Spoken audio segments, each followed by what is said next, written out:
Bom dia, Belinha, bom dia. bom dia. Eu tô super modernista hoje. Nossa, super impressionante. Poxa vida, por que que eu não peguei minha máquina de escrever e trouxe para cá? Olha, eu pensei no detalhe, falei assim, não, hoje eu tenho que dar um elemento aqui, Tá super. Tarsila, eu tenho que dar uma tarsilada hoje para a gente receber o Fabiano e ele já tá por aqui, viu? Ele já tá por aqui. Deixa eu ver se eu consigo. Olha lá, tá chegando.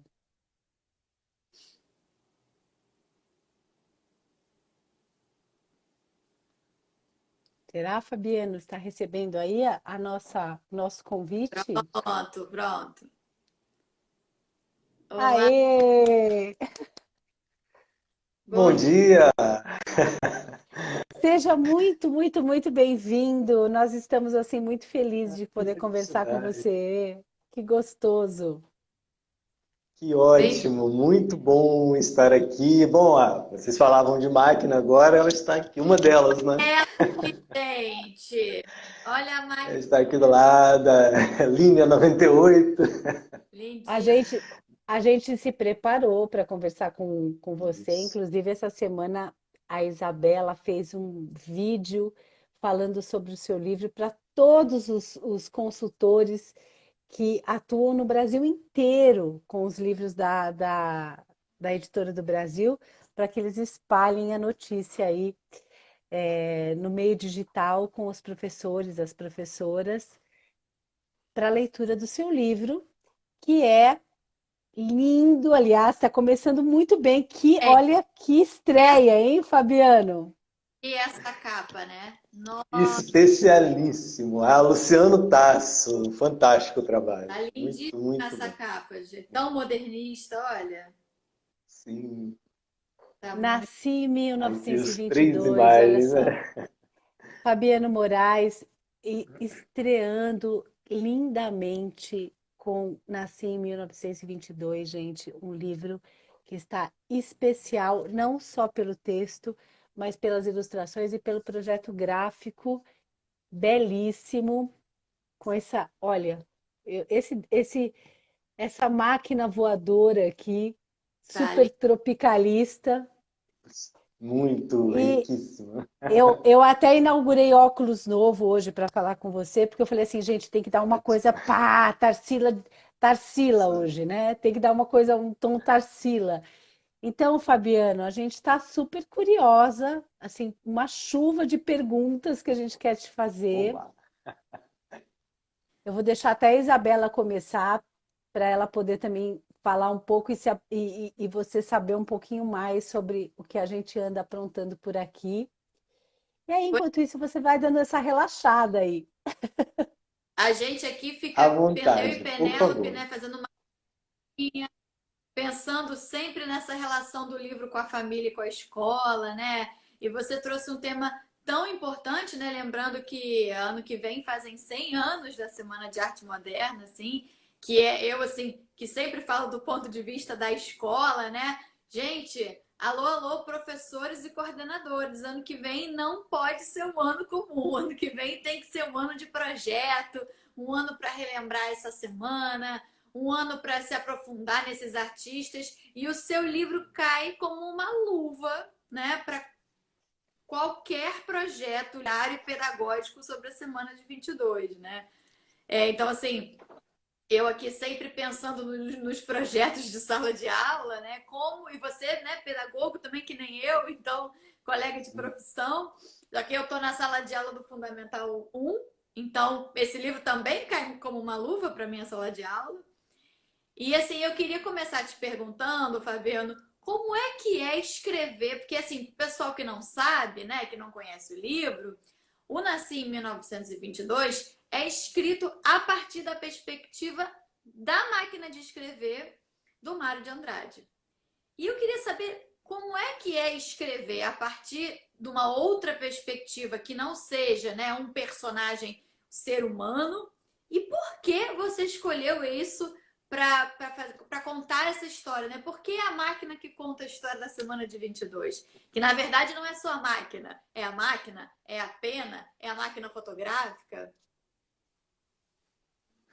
Sim, são os objetos, vamos dizer assim, né? Isso. Ah, uma coisa que me instiga bastante, e já faz um tempo, né? Eu, como contador de histórias, já venho resgatando tanto esse diálogo com a própria história, não é? O quanto a nossa história, as coisas consideradas antigas ou remotas, elas são tão recentes, não é?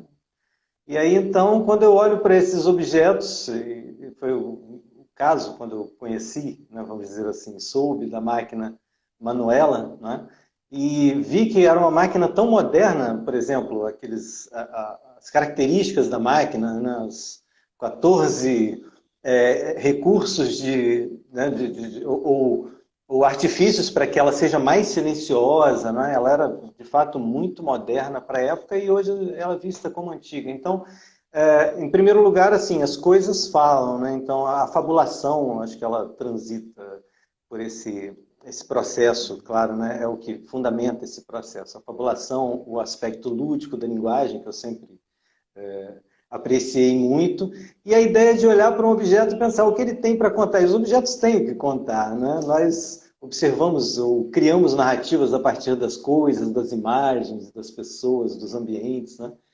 E o que essa Manuela teria para nos contar? Acho que foi mais ou menos por aí, nas aulas em que eu abordava a semana de 22, ou os autores, né? Eu tive contato com o poema, inclusive foi apresentado o trecho, né, na verdade, o título do capítulo, né, do poema escrito por Mário de Andrade para uma máquina de escrever Hamilton, né?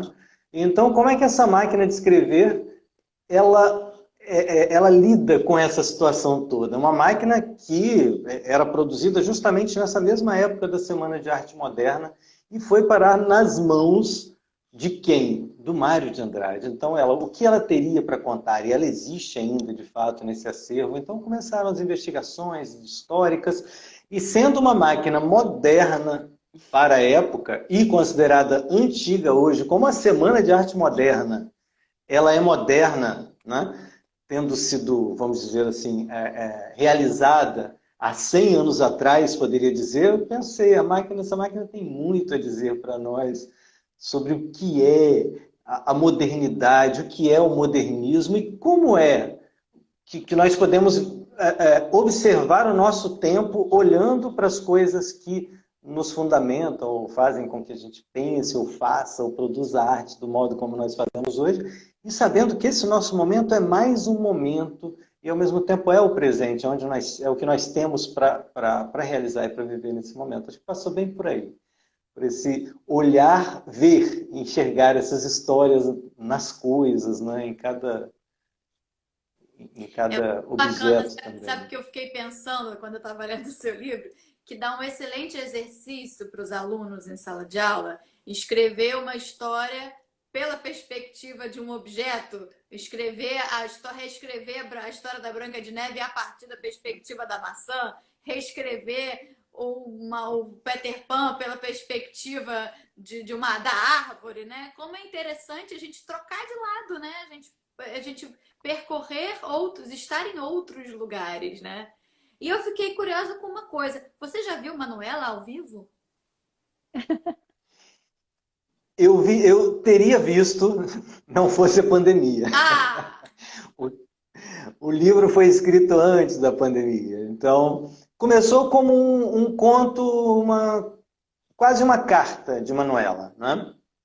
Então, ela começou como uma carta curta em que ela contava, sou uma máquina de escrever, justamente um objeto falando do que é ser moderno e ser considerado por alguns algo antigo. Então, depois veio a possibilidade de extensão dessa história, e a história ela surgiu a partir de várias pesquisas, né? De fato, o lugar onde foi fabricada a máquina, o caminho que ela faria, as máquinas faziam para chegar a São Paulo, né? Havia uma casa Prate também em Santos, mas ela, para chegar a São Paulo, poderia ter ido de carroça, ou anteriormente teria ido, provavelmente, de trem também, mas na época já havia o Ford TT, então os primeiros caminhões subiam. Então, vamos imaginar que ela tenha subido, né, num desses primeiros caminhos. Então, toda essa pesquisa para a chegada da Manuela e o encontro, né? Como é que esse encontro teria sido na visão de Manuela?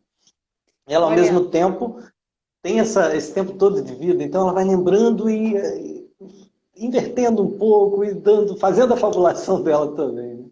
é, é Diga, muito, Penélope. é muito bonita esse seu deslocamento de olhar, assim, né? E eu acho que é bem isso que um escritor faz, né? A gente desloca o olhar para olhar a história de fora, estando por dentro da história, né? A Manuela é um objeto, mas no seu livro ela é um ser vivo. Ela compactua, inclusive, com a história. Eu até peguei um café aqui com uma canequinha que é muito associada à nossa brasilidade, né? E a Semana de Arte Moderna, ela é uma expressão máxima da nossa brasilidade, do que é a arte no Brasil. E até as pessoas que de repente, eventualmente, possam negar algumas coisas dos modernistas, né? Porque eu tenho visto no nosso tempo contemporâneo, muita gente falando algumas coisas sobre a Tarsila, ou sobre o Mário, ou que a Semana de Arte Moderna não representa a todos e tal, mas a gente, com um olhar mais atento, a gente pode perceber que eles provocaram todas essas questões, mesmo estando distantes da época que a gente está hoje, com a quantidade de informação que a gente tem hoje. E essa caneca foi em sua homenagem, Fabiano, porque a caneca de Ágata, ela foi inventada na Alemanha, no século XVIII. Olha só. E aí, só no século XX ela começou a ser fabricada no Brasil. E talvez hoje ela seja muito mais brasileira do que alemã, você não acha? Sim. Porque, inclusive, a gente vai nos nossos mercados municipais, lá em Minas, a gente vai e compra essas canecas e fala assim: ai, que linda, isso aqui é a cara de casa de vó, é a cara de Eu Minas ia Gerais. Penela, porque eu olho para essa caneca, eu penso logo num sítio, numa vida interiorana, Isso. tão Brasil Por- isso, não Porque sabia que era. a canequinha de ágata foi, essas louças de ágata, na verdade, não só a caneca, né? As louças de ágata, elas foram inventadas na Alemanha, porque antes as peças eram de ferro. Então vocês imaginam que era comer numa peça de ferro e ter o gostinho de ferrugem com o tempo, o gosto do metal. Então inventou-se esse esmaltado para proteger o alimento e não transmitir aquele gostinho e também a gente não ingeriu o ferrugem, né, do ferro. Nos anos 70, no Brasil, começou a fabricar. E eu acho que o Mário de Andrade deve ter tomado muito café nessas canecas de ágata. Creio também. Um leite queimado na caneca de ágata no Pois interior. é. Nossa, um cafezinho. Aí hoje, para combinar com a Manuela, eu falei assim, não, eu tenho que tomar um cafezinho aqui nessa canequinha de ágata para conversar a canequinha com a Manuela. Fabiano, como é que foi para você fazer essa imersão na escrita literária? Como que foi esse processo? Conta também como que foi essa aproximação com a editora. Conta pra gente. Especialíssimo. Bom,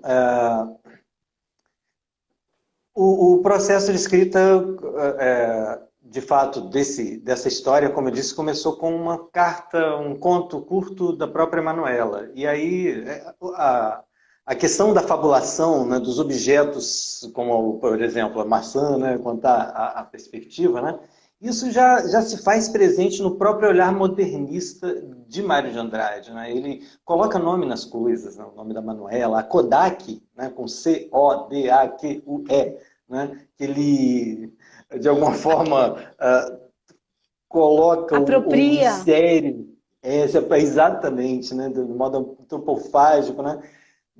Então as coisas tinham nome porque as máquinas eram vistas em sua grandiosidade, sua vida. Né? Tanto é que ele conta a lenda da origem do automóvel a partir da onça parda no Macunaíma. Então esse processo de diálogo com os objetos ele foi favorecido também pelo próprio contexto, né, pelas pesquisas, né, do modernismo. Não sou um pesquisador da área, mas eu pesquisei para sou professor, né, também, mas pesquisei para a realização do livro, né? Então, foi tomando forma e o Luciano Tasso, que vive no Espírito Santo hoje, né, nós já dialogávamos a respeito de vários outros temas, enfim, temos uma aproximação. E aí, então, o projeto foi apresentado para ele e já desenvolvemos uma possibilidade ali de parceria. Dali ele já foi para a editora e na editora foi muito bem acolhido pela equipe do editorial, né? O Gil deu toda a acolhida, né?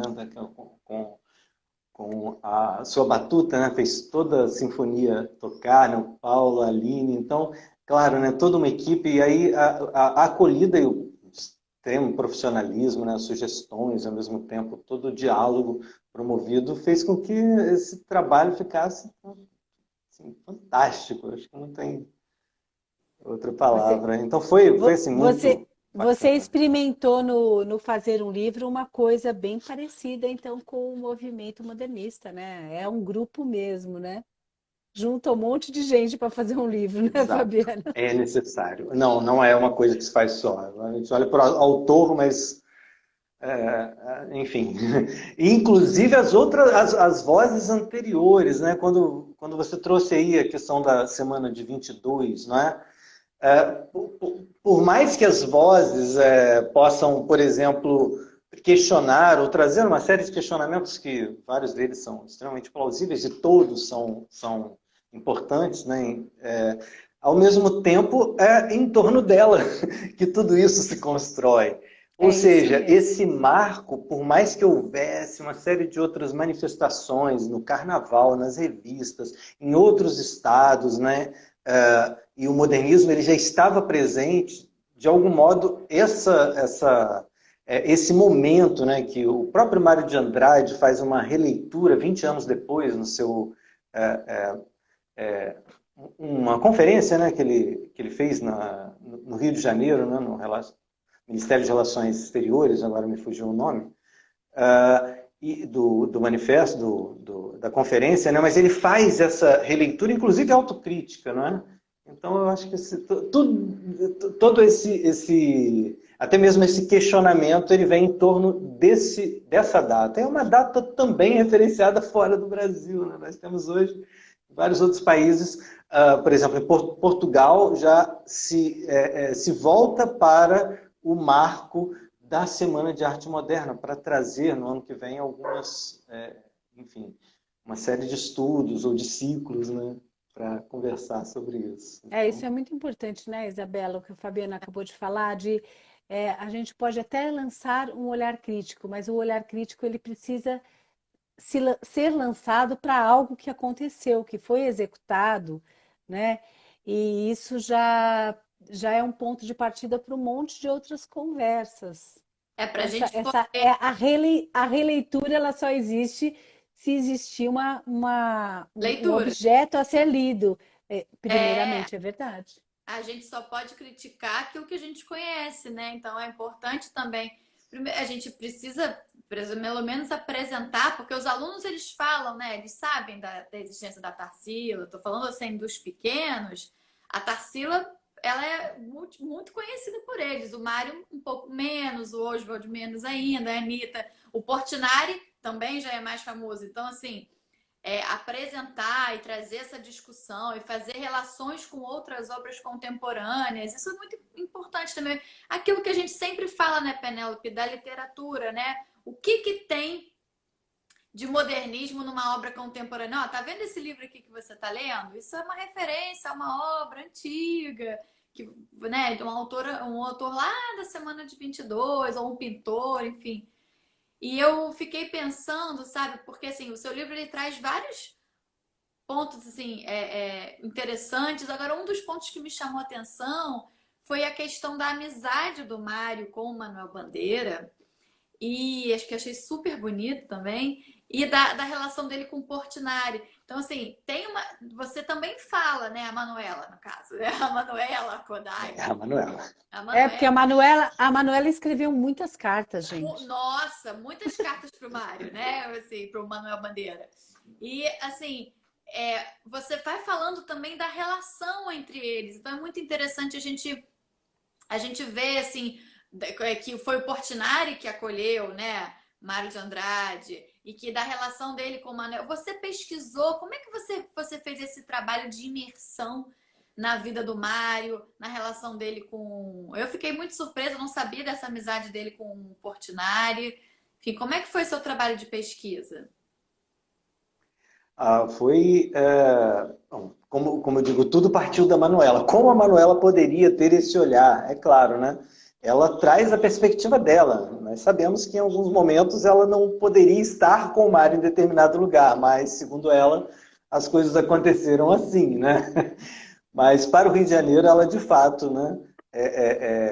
Ela vai narrar justamente. Havia essa distância física, vamos dizer assim, entre Mário e vários outros desses amigos, né, desse círculo, né, tanto dos primeiros que viviam em São Paulo com ele no grupo dos cinco e de repente foram embora e Mário se viu sozinho. E aí então a Manuela chega, né? A Manuela chega no fim de 1924, não há uma data precisa, mas é mais ou menos por aí. Então, quando ela chega, ele está pedindo para que os amigos voltem. Ao mesmo tempo, havia essa profusão de correspondências por carta, né? Então, essa interação dele com ao seu amoroso, com Manuel Bandeira, e aí veio a investigação, justamente porque ele colocou o nome Manuela em homenagem a Manuel Bandeira. Por isso, Manuel Bandeira é o padrinho da Manuela, né? Isso é histórico, não estou dando spoiler, o livro tem muitas outras coisas inesperadas, inclusive. Não, mas esses Não é só o que está. spoilerzinhos são uma É. delícia. São uma delícia. Dá um gostinho, né, Penel? Dá uma E aí, vontade de ler. e existem de fato essas cartas. Por exemplo, a primeira carta escrita por Manuela ou por Mário de Andrade em Manuela, como nós dizemos, né? Mas pelos dois, é justamente para mostrar que agora ele vai escrever. Ele inclusive fala o barulhinho, né? Que às vezes faz a ideia fugir, aí vai ter a reação dela, né? A isso, né? E a conversa dela com o piano, de fato, um piano Art Nouveau com os quatro castiçais. Há essa relação por carta com os diversos outros modernistas, podemos dizer assim, né? E quando ele vai, isso já é um tanto mais adiante, né? Quando ele participa de um evento no Rio de Janeiro, conhece Portinari. E depois de algumas questões, né? Se desloca para o Rio de Janeiro, né? Algumas questões, né, de deixar um determinado trabalho em São Paulo, e aí sim essa relação ela vai estar cada vez mais próxima, né? E os objetos é que conta, é bem legal, porque essa relação vai ser intermediada, né? A máquina aquela ilustração, tem uma ilustração em que a máquina do Manuel, né, que foi chamada de Marocas por Manuel, mas pelos objetos seria chamada de Mariana. Opa, estou falando, leiam, né? Pode Elas falar. conversam. É lindo, é lindo. Confesso, Penélope, que eu fiquei chateada de saber que Mário de Andrade não gostou do Rio de Janeiro. Não se adaptou. Eu, como carioca, fiquei sentida que Não Mário de Andrade não se fica. adaptou à minha cidade, ao meu sol, ao meu mar. Eu entendo, né? Como bom paulista, né? Devia sentir falta da Paulicéia desvairada, mas eu fiquei triste, tá? Queria dizer. Eu, como Eu acho que capixaba que hoje sou, mantenho a neutralidade. você você é a Manuela, né? Você é a Manuela. Eu estou em São Paulo, Isabela no Rio, e você é a Manuela, né? Aliás, representado, inclusive, ao fundo, com uma máquina de escrever. Mas eu acho que para um paulista de 1922, realmente o Rio de Janeiro tinha uma distância muito grande do modo de ser, né? De estar no mundo, de ser e de se comportar, do que era São Paulo, né? A começar pela própria temperatura da cidade, né? Que eu acho que a temperatura, eu aprendi isso morando em outros lugares fora de São Paulo, a temperatura eu acho que dita comportamentos também, né? Com certeza dita comportamentos. Em São Paulo a gente, agora menos, porque a temperatura subiu, né? Hoje a gente vive numa São Paulo muito mais quente. Mas o paulista é aquele ser cebola, né? Que anda sempre com casacos e guarda-chuvas. Aliás, atrás do Fabiano também tem um guarda-chuva, que é um objeto Histórico. também super contador de histórias, né? Um bom contador de histórias, uma boa contadora de histórias, sempre tem uma história com guarda-chuva, que é um objeto silencioso e muito observador das cenas, né? De cenas inclusive de conflito, de desconforto, onde ele é requisitado. E eu acho que o paulistano ele carrega isso e o Mário, quando a gente lê o Mário de Andrade, a gente sente muito essa atmosfera paulistana. Uma coisa engraçada que eu quero comentar com vocês é o seguinte: é muito curioso que a gente esteja começando a comemorar um século dessa semana, um século, né?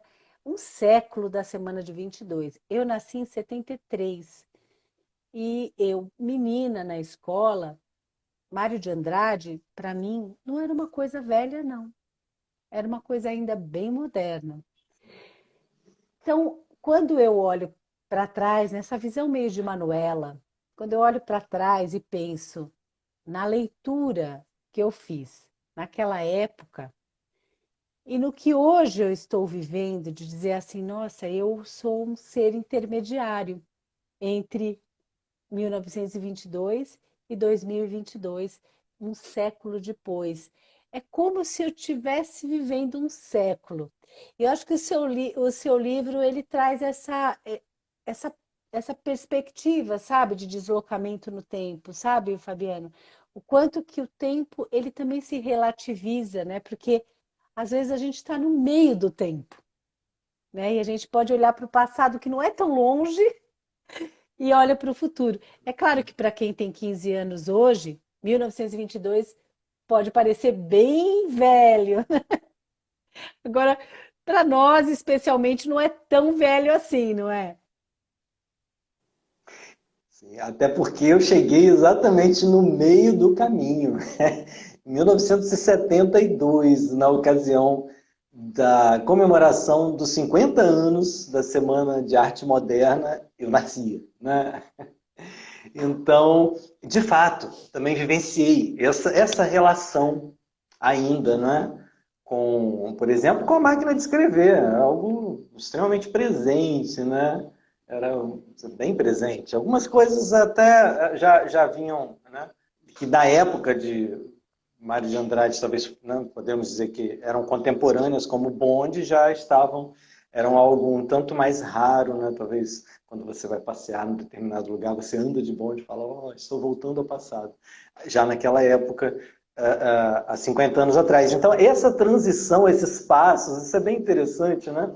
Porque nesse intermédio, né, falei meio do caminho, né, em que eu olho hoje e não vejo como tanto tempo, e não há tanto tempo, há pouquíssimo tempo, né? E as coisas, por exemplo, que, vou dizer assim, a minha mãe, né, que já era escritora e já convívio com o passado, né? Ela me trazia algumas coisas que na época eu ainda via como um tanto, né? Deu uma travadinha. Deu uma travadinha, Vi. Então, ela via algumas coisas como presentes para ela, e eu acho bem interessante isso. Eu converso muito em sala de aula, e ao mesmo tempo é uma coisa que me instiga, como eu disse no início, que é olhar para aquilo que é considerado antigo e perceber que não é, são coisas recentes, né? O quanto essa transição, esses pequenos passos, eles se dão e ao mesmo tempo eles são coletivos, né? O quanto algumas coisas que aconteceram há um tempo atrás estão presentes na nossa vida e o quanto algumas que parece que ficaram, né, elas são um tanto recentes também. Eu acho que esse convívio ele é fantástico, né? É como olhar, eu costumo observar isso como uma metáfora, como olhar para o céu e ver uma série de constelações, e uma determinada constelação ela, embora pareça uma constituição de... Eu gosto muito das estrelas, né? Uma constituição de pontos plana, né? Ela traz ali estrelas de distâncias É extremamente verdade. distintas, de tempos, porque essas distâncias elas são medidas em tempo de deslocamento da luz. Então, algumas que a luz saiu de lá há milhares de anos, outras há muito Bonito. mais. Ou... Bonito Então, você assim, trazer são essa muitas imagem, né? Que vozes. bonito. É muito Os bonito objetos esse. são assim também. São Às tempos vezes, diferentes que olham às para vezes a nós, né? gente, Nós estamos olhando. às vezes a gente conhecer um escritor, gente, que traz uma metáfora dessa, aí a gente vai falar assim, nossa, eu quero ler essa pessoa mesmo, né? É linda essa sua colocação, é verdade. Nesse céu estrelado, constelado, a gente tem muitos tempos presentes, né? Inclusive tempos que teoricamente já se apagaram, mas ainda a gente está vendo o brilho, né? A gente está vendo o brilho Exato. disso. Olha, tem uma coisa muito legal do seu livro. Antes eu queria dizer o seguinte, gente. Eu falei da Tarsila, mas tenho um carinho imenso pela Anitta também, viu? Mas é que a Tarsila nasceu no mesmo dia que eu, gente. 1º de setembro. Ela nasceu dia 1º de setembro e morreu no ano que eu nasci. Só que ela morreu em janeiro de 1973 e eu nasci em setembro. Então, pode ser até que eu seja uma reencarnação dela, entendeu? Para quem acredita em reencarnação, pode até ser, tá? Então, não vamos desconsiderar. Vai que eu começo a pintar e aí o negócio fica. Agora, tirando a brincadeira, Fabiano, tem uma coisa no livro que é muito legal e que eu queria que a Isabela falasse para a gente, porque a gente sempre tem aqui um olhar voltado para os projetos de leitura, para dar uma ajudinha, ou uma instigada, ou uma cutucada, uma dialogada com os projetos de leitura de outras pessoas. Tem gente que faz muita crítica a esse tipo de coisa aqui, ó, em projeto gráfico. Chega a história, termina aqui, e aí existe um breve histórico no livro, no final. Eu acho excelente em livro para infância, para adolescência ou para adultos. Aliás, quando eu pego um livro que é literário, e aí depois no final tem uma curiosidade assim sobre como foi escrito, eu fico enlouquecida, porque é a minha chance de conversar um pouquinho com o escritor, com o pesquisador, com a escritora. E aí eu queria que a Isabela me falasse um pouco desse projeto, em termos de organização, desse projeto livro, em termos de organização, pensar a organização de um projeto de leitura a partir da organização de um projeto gráfico, Isabela. Então, primeiro, assim, pensando num projeto de leitura, começa na chamada pela capa, né? Então, assim, precisa ser uma coisa atrativa para o aluno, né? E para o professor também. Aliás, precisa ser atrativo para o professor em primeiro lugar, porque se o professor não comprar a ideia, é muito difícil que o aluno compre a ideia. Então, já tem uma mistura de referências na imagem da capa que você já pode começar a discussão por aí. Antes de você abrir o livro, você já pode perguntar para as crianças ou para adolescentes, né? Que elementos tem essa capa, do que você sabe sobre isso, o que você se lembra. E o projeto gráfico, ele entra muito nesse papel da gente ir descortinando o livro sem entrar dentro dele, né? Então, antes você vem a folha de rosto, às vezes os que têm folha de guarda, a orelha. Então, assim, a gente vai como se a gente fosse comendo pelas beiradas e apresentando, dando um gostinho e contagiando os alunos para querer entrar nessa obra, né? E como eu e Penélope já conversamos aqui várias vezes sobre a história dentro da história, né? E a gente falou muito nisso também quando conversou sobre a Laila e sobre outros livros também, que é muito legal a gente ver um personagem que viveu aquele fato histórico, não, fato pelo fato, né? Dá, mesmo que no caso desse livro seja um objeto, dá uma humanidade, porque a Manuela para mim é muito humana, tá? Quero dizer isso para vocês. Para mim também. A Kodak também. Então, assim, a Pena, o Mata-Borrão. E aí, quando você vai, né, falando, olha, a gente não veio aqui falar que a semana de 22 foi uma... A gente vai contagiando, envolvendo, sensibilizando os alunos. E eles vão descobrindo, né, a semana de 22, e até muitos professores também, né, porque esse aprofundamento para mim foi super importante também. Claro, eu já tinha um domínio sobre a semana de 22, mas eu fui descobrindo um monte de coisa que eu não sabia no seu livro. E quando você chega no final, que você tem essa parte mais informativa, eu acho incrível. Porque, primeiro, se um aluno pega esse livro para ler, se for uma leitura individual, ele pode descobrir um monte de coisa sozinho e pode relacionar uma coisa a outra, né? Se ele leu isso como uma história ficcional, ele vai chegar e ele vai entender a parte informativa. Se você faz uma leitura compartilhada em um projeto, como se a gente faz uma adoção, né? Oi, não estou te escutando, fala. Não, eu vi o poema, ela mostrando o poema, eu falei, o poema, eu falei baixinho.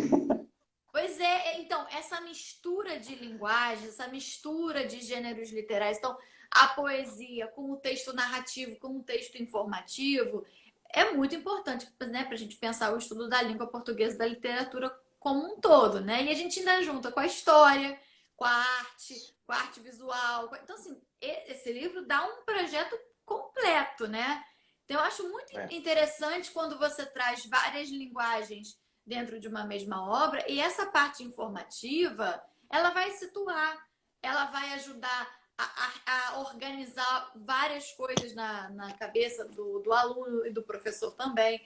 Então, quando você vem aqui e vai falar das curiosidades da semana, da própria máquina de escrever, dizer que ela não foi bem aceita, você organiza no aluno e ajuda ele a falar, olha, a parte da Manuela tem um tanto de ficção, tem um tanto de realidade, mas aqui são os fatos e a gente vai, né? Porque o fato pelo fato, às vezes a gente, né? A própria história às vezes fica um tanto maçante, né? Ah, a semana de 22, E quando você vem com a fabulação, você chama o aluno para dentro daquele processo. Então, eu acho que esse diálogo entre as múltiplas linguagens, né? É muito importante na hora de você fazer um projeto, porque o professor, ele tem a obrigação, né, e o dever de trazer o fato, de dar a sua aula, de trazer o conteúdo, de construir junto com os alunos o conteúdo. E aí eu penso que o seu livro, ele é muito construtivista, Fabiana, porque você ajuda, né, você vem trazendo os conteúdos e construindo junto com eles através da fabulação. Então, assim, acho que é um prato cheio para um projeto, assim, não só literário, né? Porque a gente poderia pensar que isso não é um projeto literário, é um projeto de ano inteiro. Eu trabalho numa escola com projetos. Então, por exemplo, quando eu li seu livro, eu pensei, gente, se o meu projeto fosse nasci em 22, eu já tinha proposta de artes, proposta de história, proposta de geografia, proposta de ciências, proposta de matemática. Foi tão impactante a fala que até caiu meu celular, Isabela. Tá vendo? Ah, meu Deus. Sim. Então eu acho que sabe, que o professor pode olhar para uma obra como essa e desdobrar em muitas coisas. Eu com certeza. Essa sensação eu pedi para a Isabela falar sobre a escola justamente por isso. E aí, da perspectiva familiar, eu vou dizer para vocês que eu, que continuo ainda lendo com a minha filha, que tem 15 anos, e às vezes alguém fala para mim assim, meu filho não gosta de ler. E eu falo assim, olha, peraí, aqui o meu tripé hoje está brigando comigo, viu?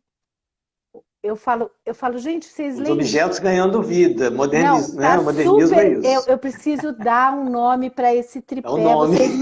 Vocês me ajudem, porque eu acho que ele está se manifestando como quem diz assim, eu te ajudo todos os dias e você não me deu nenhum nome. Você nem me batizou. Então, assim, hoje eu vou chamá-lo de Mário, porque ele está super modernista. E eu acho que, Mário, me ajuda. Obrigada. Agora ele parou. Foi batizado. Foi batizado na live do Fabiano.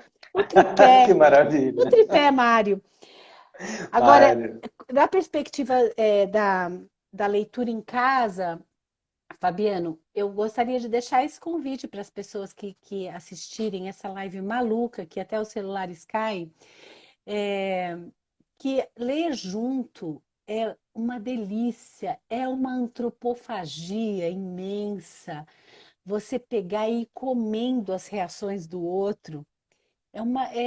É muito surpreendente ler junto.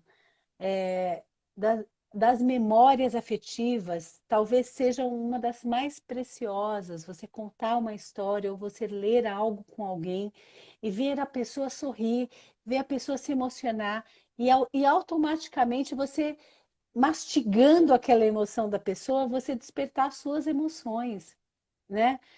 Então, esse livro não só traz na história lindamente contada, Fabiano, muito bem escrita, muito bem escrita. A gente tem um imenso prazer como leitora de ler um livro que é bem pensado, né? Que a gente sente que a pessoa foi confabulando consigo mesma para escrever. E você fez isso muito bem. Eu nasci em 1922. E aí depois chegar no final e ter essa conversa com o tempo, com os fatos, saber um pouco mais de nós, saber um pouco do Brasil, da arte brasileira, é saber da gente. A gente tem defendido muito isso. Livro é memória. Livro é memória. Eu aprendi a ler com canções brasileiras. A minha família não se lia, assim, eu não convivia muito com leitores, mas eles adoravam música, então eu aprendi a ler com os ouvidos. Eu sempre falo isso e as pessoas torcem. Eu falo, mas é verdade, eu aprendi a ler com os ouvidos primeiro, né? Eu lia, observando aquela letra, ouvindo aquela letra e buscando as palavras dentro da minha imaginação. Quando eu peguei os livros pela primeira vez, e o seu livro me traz essa recordação, quando você pega um livro e sente que ali a história não vai escapar, a memória está preservada, a Manuela está preservada aqui dentro. A Manuela contou e está preservada. Mas você não fez isso só com a Manuela. Eu descobri aqui no seu livro também que até planta você já fez falar. É verdade isso? É verdade que você já fez até planta contar história? O pé de fruta-pão, a Conta pra casa de Rubem gente. Braga. Pois é, há acho que as histórias, né, os objetos, né, como eu digo, as coisas, né, elas têm as suas histórias. Isso me move há um bom tempo. No entanto, essas lembranças de infância, elas transitam pelo livro, né? Falou da questão afetiva, né? Como esse diálogo entre as diversas possibilidades de escrita, os diversos gêneros, está presente no livro, né? Esse caráter informativo, ao mesmo tempo diálogo com o poema. Quando foi mostrado, eu fiz alusão ao que a Isabela estava falando e você mostrou, que é o poema de Mário de Andrade para a máquina de escrever. Então, esses diálogos estão presentes, ao mesmo tempo a história, né, a geografia, uma série de outros temas estão presentes aí neste livro. Isso já é um tanto, vou dizer assim, é parte da minha história. Eu me lembro muito de um dos lugares, dos meus espaços de leitura, né? Eu lia bastante em casa, eu aprendi a ler em casa, inclusive, né? Com a minha irmã lendo para mim, Que revista delícia. Recreio. Olha só. Então ela me alfabetizou sem saber, ela tinha 9, 10 anos. Então ela lia para mim e eu perguntava, o que está escrito aqui? O que está em Quito? Né? Falava assim. E ela me falava, eu memorizava, eu tenho a memória muito boa, como contador de histórias, eu já tinha essa memória antes. Então eu memorizava e falava aquilo. E uma hora ela me viu lendo coisas que ela não tinha lido ainda para mim. Então, esse aspecto afetivo dos espaços, depois eu conheci uma bibliotecária fantástica, minha mãe me levava para o SESI, onde havia uma biblioteca no centro da cidade. E havia também um elevador, eu podia viajar na vertical, era um dos poucos elevadores da cidade. Então a biblioteca já tinha uma entrada triunfal, que era modernista, aquela coisa, né, tal, entrar moderna. E a Hélia, grande bibliotecária, pequenininha de tamanho, como minha mãe também era, né? Então, a minha mãe me levava a esses espaços. Foi a biblioteca do SESI, uma dessas bibliotecas, a outra da minha escola, para onde eu ia no intervalo, eu sempre fui muito na minha, vamos dizer assim, eu ficava na biblioteca, e aí ali eu fabulava. Quando você diz aí do pé de fruta-pão, eu me lembrei agora também de que na escola eu transitava, era uma escola que funcionava uma faculdade à noite. Então tinha livros de vários temas. E aí, uma ocasião, eu me deparei com um livro que era assim, o tema Puericultura. Aí eu levei para a sala de aula, eu peguei, eu falei, eu quero pegar esse livro, né? Não era para ler, né? Eu levei e botei em cima sobre a minha carteira ali, né? Botei, aí um amigo olhou, eu falei, aqui, ó, estou estudando aqui, eu vou fazer uma criação de poeira, né? Um cultivo de poeira. Esse livro aqui trata do cultivo. E comecei a teorizar sobre aquilo, assim, fabular sobre aquela ideia, né? Que eu não sabia ainda exatamente do que se tratava o termo, né? Então, essa brincadeira com as palavras foi quando a casa de Rubem Braga, que é meu conterrâneo, né? E de Newton Braga, também escritor, né, seu irmão, e claro, né, das irmãos de Rubem Braga, ela foi transformada numa biblioteca, a biblioteca pública da cidade. Isso foi em 87, minha mãe me levou à inauguração, e aí então eu comecei a ir para essa biblioteca. E lá, como eu digo, eu contava histórias e eu escutava também, né, histórias dos objetos. Tinha o pé de fruta-pão, que fica ainda no quintal, que é a Praça da Poesia, né? E, enfim, tinha ainda uma saboneteira, que é uma planta, inclusive eu tenho algumas frutinhas da saboneteira, uma planta que dá para usar como sabão, um sabonete mesmo, tem as bolinhas pretas também. Quer dizer, cada coisa tinha a sua história, e principalmente o relógio de parede. Né? Eu estudava, às vezes eu ia para lá para estudar, ou para ler simplesmente sem um objetivo de fazer uma prova, por exemplo, né? Mas eu li ali diante de um relógio que contava histórias, que está presente nas crônicas de Rubem Braga, na vida de Newton, de Rubem, né? Que estava na casa antes da casa ser adquirida. Ele fala justamente disso na crônica. Quando os objetos, por exemplo, hoje ele fala disso, né, mais ou menos, né? Vou falar do meu jeito. As pessoas tiram até as lâmpadas quando vendem uma casa. Ele fala antes elas deixavam, inclusive, um relógio de parede. Que Não bonito. é? E esse relógio, ele era o próprio tempo narrando. O pé de fruta-pão, então, eu nem imagino que ele também traz nas suas histórias. Então, essas histórias todas eram evocadas, de algum modo, né, nessa constelação de mundo, né, em que nós vivemos. Então, essas coisas todas. Depois eu ia acampar. Eu viajava, eu andava muito pelo campo, né? Por conta de eu acampar muito na época, escoteiro, enfim, e aí então li, por exemplo, A Ilha Perdida, né? Maria José do Pré me marcou muito. E eu ainda estava muito próximo, eu andava 5, 10 minutos, eu estava no campo, estava num córrego e já em lugares que não eram poucas casas, enfim, na cidade pequena, né? Então, quer dizer, esse convívio me trouxe também esse escutar os elementos da natureza, a própria natureza também conta muitas histórias, né?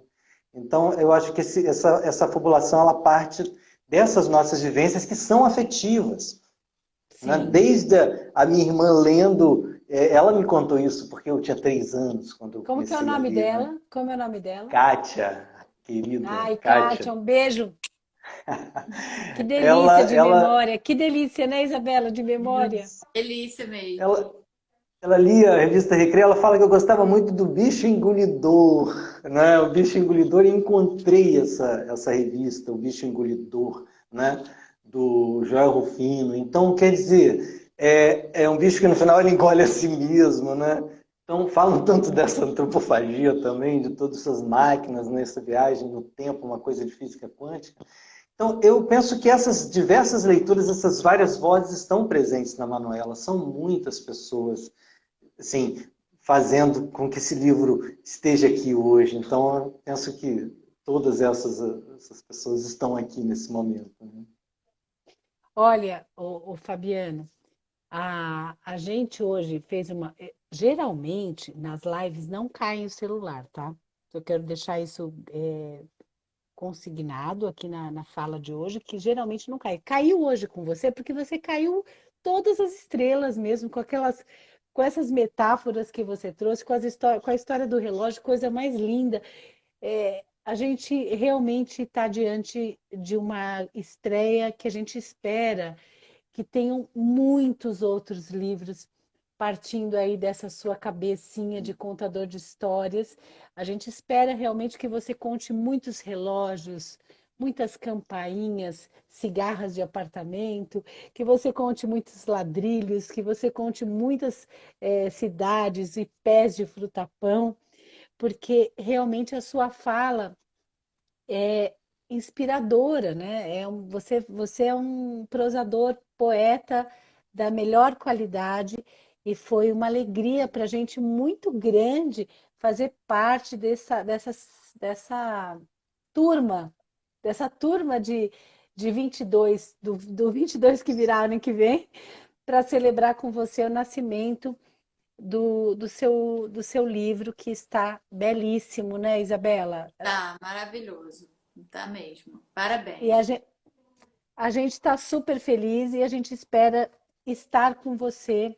A gente faz esse trabalho muito carinhoso com a Editora do Brasil, falando de livros e leitura, na consultoria de leitura literária. E a gente espera estar com você em outros momentos para falar de livros de leitura, celebrar não só a sua literatura, mas todo esse repertório de como ser leitor, né? E como isso faz parte da vida da gente, da minha vida, da sua vida, da vida da Isabela, da vida de todo mundo que está passando por aqui e comentando. Gente, que fala linda, que fala poética. Então, muito obrigado a todos e a todas. É com imenso prazer que inauguramos o livro Nasci em 1922. Entre no site da Editora do Brasil, façam esse carinho para vocês de comprar um livro belíssimo. Aliás, a Editora do Brasil está mandando muito bem.